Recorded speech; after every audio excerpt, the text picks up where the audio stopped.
There are a lot of interesting news stories. Donald Trump stated that, as it turns out, Ukraine itself provoked Russia. It has become known what the Russians were actually trying to achieve with their latest massive strike and how they plan to act next. Operation Web is just the beginning. Russians are in for some very, very unpleasant surprises. And not only in Russia, and they should also prepare for Kim Jong-un, and Russia is planning to launch drones from space. What kind of program is this, and is it even realistic? There will be a lot of interesting things about this and more in today's program. So if this is your first time on this channel, be sure to subscribe so you don't miss the upcoming episodes. And let's get into it. If you thought that Donald Trump had any limit to the outrageousness of his statements about Ukraine, let me assure you that limit does not exist. I think that the arguments like, oh, Kyiv wasn't taken only because Russian tanks got stuck in the swamps outside Kyiv, or that Russia and Ukraine are like little children who need to be allowed to fight some more, in other words, to give Ukrainians more opportunity to die. Well, soon enough, these kinds of statements will probably seem mild to us. Now we have a new masterpiece on our hands. And here I quote Trump. They gave Putin a reason to go and bomb them to hell. Trump said this to journalists aboard Air Force One. Here's what I don't like about this. When I saw it, I said, well, now there will be a strike. Ukraine gave Putin a reason to bomb them to hell. This gave a reason in this context is nothing more than the classic idiotic story about how women supposedly provoke their attackers just because they wear skirts. That's exactly what this is about. As I understand it, Donald Trump was flying to his Mar-a-Lago estate to play golf. And when he said this phrase, he was wearing a giant cap with USA written on it. And when I see this, I can't believe that this is the President of the United States of America. I just can't put the responsibility on Ukraine for the escalation when Ukraine is defending itself by every possible means. Let me just remind you that with this web operation, Ukraine destroyed part of the aviation that is directly involved in bombings and cruise missile attacks on Ukraine. I saw it, and that's it. There will be a strike. You weren't supposed to just see it. You should have flipped the sanctions switch a long time ago. So, of course, and by the way, let me remind you that as a result of the web operation, no one was killed. At least the Russian side did not state this. But as a result of the so-called retaliatory strike, when they were hitting wherever they could, 4 people were killed, about 80 were wounded, 3 young men, 3 rescuers died. It's just unbelievable. It's as if back in the day, Roosevelt had come out and said that everyone resisting Hitler was to blame themselves because they provoked him. He just drove his tanks onto your territory and you dare to fight back. What a disgrace. Meanwhile, the Russians are moving on to energy terror. They want to cut off our electricity again, just like they did last summer, because during this massive strike, they tried to hit CHP-4 and CHP-5 in Kyiv and tried to locate Patriot systems. So the goal is very simple: to prepare for a massive strike on the energy sector. Let me remind you that strikes on the energy sector for our Western partners, these are not tactical strikes, they are strategic strikes. The Russians have already tried to do this multiple times. It's a repeat of the pattern from 2020 to 2023, when they tried to destroy the power system. So basically, they've stockpiled missiles and drones and are planning to do just that. I just don't quite understand. They couldn't break the Ukrainians by cutting off the power in winter, so now they want to break their resistance in the summer. Especially since, as we saw from this strike, after Operation Web, their ability to launch cruise missiles from strategic aviation has been significantly reduced, very seriously reduced. By the way, recently the Hyonic Warrior was ranting about terrorism and claiming that the Kyiv regime is fighting with the wrong methods.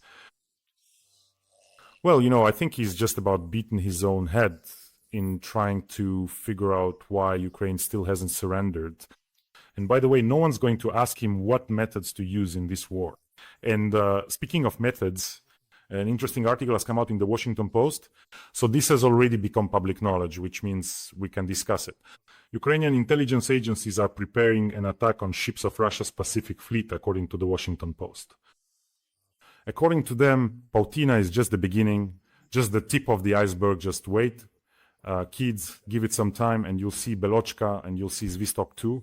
In other words, they'll strike in the Far East. They'll strike wherever they can find a target, but with what and how, it's unclear. People are putting forward their own theories, but I'm not going to discuss them here. Well, in general, I think there will be surprises in store for Russians. And also, here's a very interesting point. Ukrainian intelligence services may target ships belonging to Moscow's allies in the region.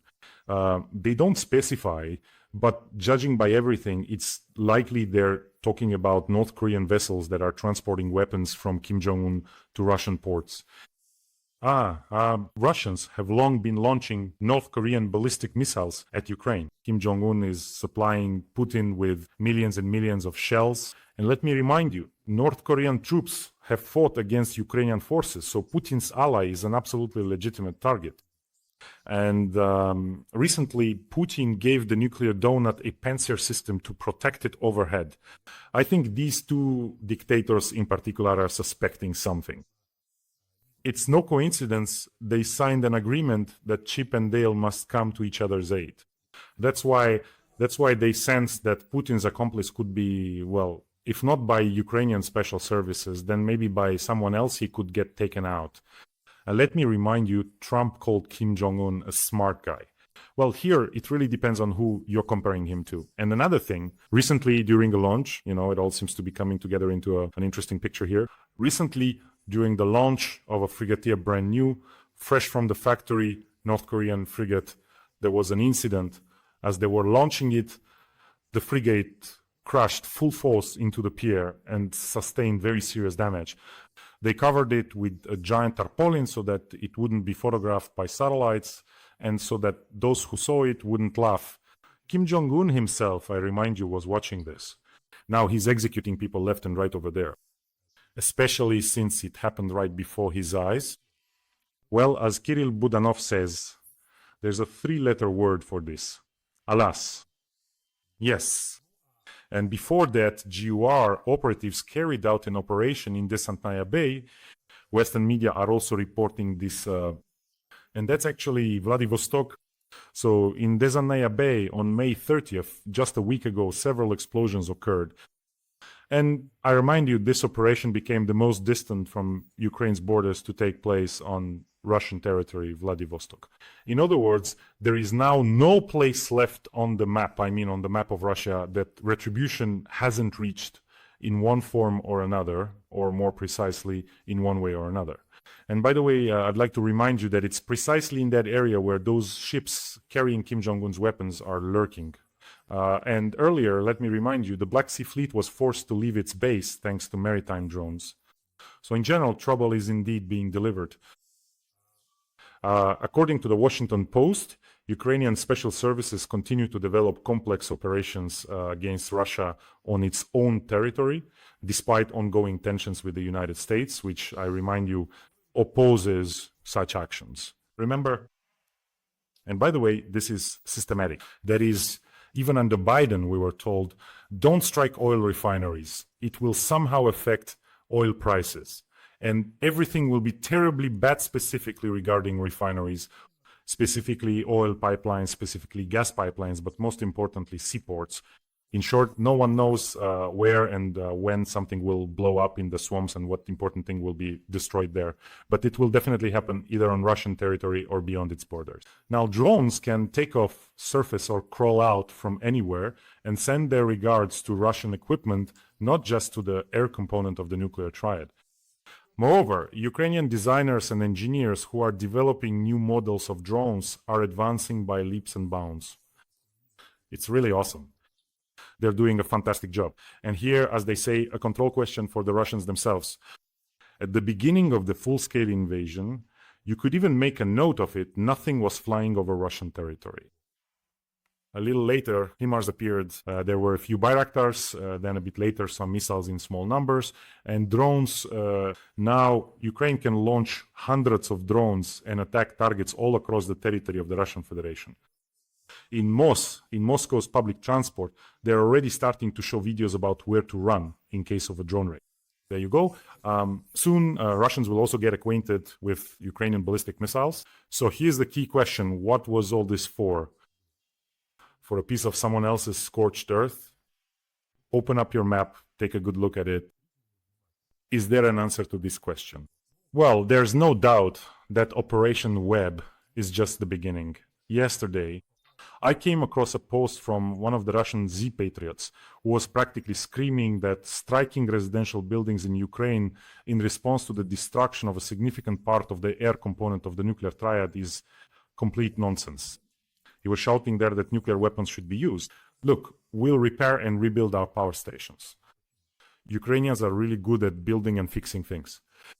But the Russians won't be able to restore their aircraft worth hundreds of millions. That is, they're simply not capable of making new ones. So everything that's been destroyed is an irretrievably lost part of the nuclear component. That's it. They're gone for good. As Putin might have said, being the Putin of the early 2000s, the nuclear component has burned up, meaning the Tu-95MS, Tu-106, all of that is Soviet legacy. A couple more attacks like this and the Russians will lose their entire air component completely. What in return? What will they have instead? Hit a hotel in Lutsk again? What? That's the kind of equivalent exchange Putin is offering you, the nuclear triad in exchange for shattered windows in Ukrainian homes, hotels and power plants. But unfortunately, and it really is a great misfortune, there are civilian casualties as well. Well, what did you expect? He's a terrorist, that's how he operates. Just so you understand, you have far more problems from Ukraine. I'm addressing these to Russians right now, more precisely, not so. To the Russians who support Putin, because there are Russians who do not support Putin, and in just a minute, there will be some extremely interesting information. So for those Russians to understand, Ukraine will cause you far more problems both now and in the future. In other words, don't forget that Ukraine is already chasing Russians all over the world with you know what kind of frags. Remember the outcry from Z-Patriots about how Ukrainian forces supposedly trained Syrian rebels to use drones? Of course, we don't actually know if that's true, but there was definitely an uproar about it. And how many billions were spent to keep Assad's regime in power in Syria? Exactly. By the way, friends, don't forget to subscribe to this channel. And if you're already subscribed, hit the bell icon. And one more thing, here's some information about those Russians who do not support Putin. Together, we completed a major fundraiser for the Freedom of Russia Legion, raising 2 million. You are simply incredible. A huge thank you to everyone who took part. The Legionnaires are already purchasing everything they need. Honestly, it's just fantastic, I have to say. And I'd like to take this opportunity to send greetings to my friends from Germany and Australia. Wow wrapped up this fundraiser yesterday. Honestly, everyone who took part, you are just absolutely amazing. I don't even know how else to express my gratitude personally, and soon you'll see the Legionnaires' thanks as well. And here's some news from yesterday on the topic of how Russians are being chased out with rags all over the world. The Russian PMC Wagner has announced the completion of its mission in Mali and the withdrawal of its units from the country. This decision comes after more than 3 years of involvement in combat operations. However, according to international sources, Wagner's withdrawal from Mali may be connected to serious losses they suffered as a result of attacks by Tuareg rebels. Do you remember these Tuareg rebels? According to media reports again, according to the media, Ukrainian intelligence may have been involved in the Tuareg rebels' attack on Wagner PMC fighters in Mali. As a result of this attack, columns of equipment were destroyed and the mercenaries suffered significant losses. And also, let me remind you, in Sudan, someone eliminated part of Wagner's mercenaries. And someone still isn't letting Wagner accomplish their objectives in Africa. Well, in general, Wagner fighters were also taken prisoner in Sudan, by the way. So what kind of country is Ukraine anyway? And who are these Ukrainians who not only fight back against the Russians at home, but also give them a beating all over the world? Like I said, you'll regret coming to Ukraine 1,000 times over, and you'll have to give everything back and pay reparations. And when that 1.5 meter tall conqueror dies and all his replicants from the underground stable scatter, you'll be wide-eyed and say, how? How did we not notice that he was leading the country into the abyss? It'll be just like after Beria's death, when everyone rolled their eyes in shock. And how did we not notice that he was an enemy of the people? Well, as for Kim Jong-un and his fleet, which is supplying weapons to the Russians and is already developing nuclear weapons for himself, while everyone just sits and watches, there's actually a great scenario that, in my opinion, benefits everyone. Since everyone is just sitting around afraid to do anything except for the Ukrainians, just supply those who need it with what they need, later you can also act surprised and say you had no idea about it. So what's going on in the Far East? Well, lately Somali pirates have been running wild over there. Overall, it feels like in the near future, only Ukraine will have the courage and ability to deal with these dictators and their little club, or rather, simply the courage to stand up to them. And just last night, that very same person who was recently talking about terrorism carried out one of the most massive attacks on Kharkiv. The very place he claimed he was going to come and save Russian speakers. 53 drones, guided bombs, missiles, and of course strikes on residential buildings. And taking this opportunity, I want to express my sincere support for Kharkiv and its residents. Stay strong. Is this how he saves his people? It seems to me, that he actually hates the most those cities and people he claimed he was going to save, where he thought he'd be greeted with flowers, but in reality, no one there welcomes him at all. And he just tries to wipe out Kharkiv and Odessa and Dnipro and Kherson and Mykolaiv and Sumy and the other cities. He tries because, well, how could it be? Why weren't they waiting for me? And as they say, a note to the housewife. This is to say, you'll answer for everything. Ukraine will have its own ballistics. The missile has already passed successful tests in May. This is what the director of the Army Research Center states. This ballistic missile covered almost 300 kilometers and destroyed a Russian command post. In other words, it has passed its combat test. Now it is entering mass production, and its warhead will be over 400 kilograms. This is to say that everything is escalating for the Russians, for us.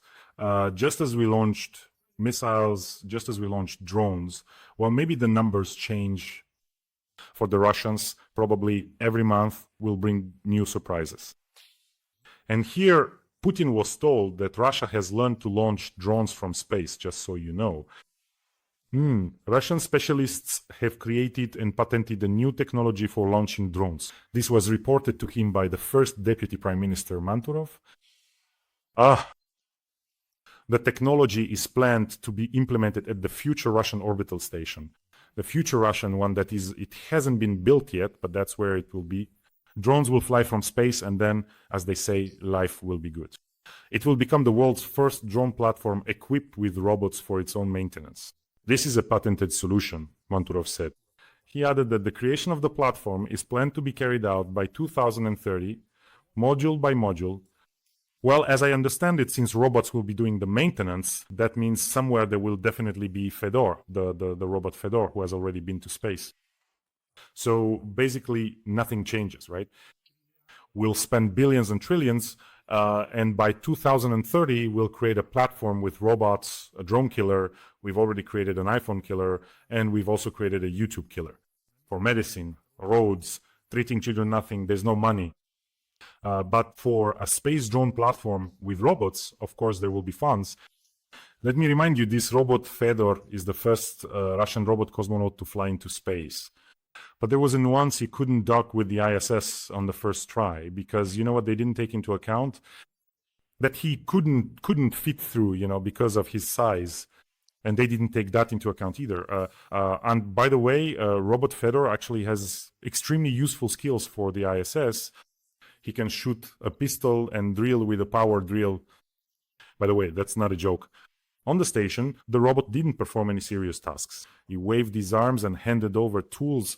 And Rogozin, who was still heading Roscosmos at the time, declared that Fedor represented Russia's breakthrough in space exploration. But after Fedor returned from space, the project was halted. In 2020, he was decommissioned, and in 2021, he was handed over to a museum. That's the story. And as for the drone platform, of course, just allocate billions and everything will be great. Everything will be awesome. Honestly, I think that if instead of Russia, there were a country like, say, China, for example, a technologically advanced state that invests in its own economy and the development of technology, then this would be a huge problem for the whole world if China ever decided to wage a global war. But since it's Putin besides, it's just, well, ridiculous. There's this old man sitting there who doesn't even know how to use the internet, listening to people tell him they'll be launching drones from space. Russia hasn't learned to produce anything. At best, they figured out how to slightly upgrade some Soviet-era weapons. Nothing. They've learned to sell oil and to wage war whenever they want to talk about some kind of greatness. Well, naturally, it will end the same way as the Soviet Union fragmented, and there will be some small, Muscovy somewhere in the middle. Moscow used to be called Kuchkovozo, maybe it'll be Kuchkovia or something. Some Putin will be sitting there, not making a move. But in the end, of course, someone will come for him and finish him off.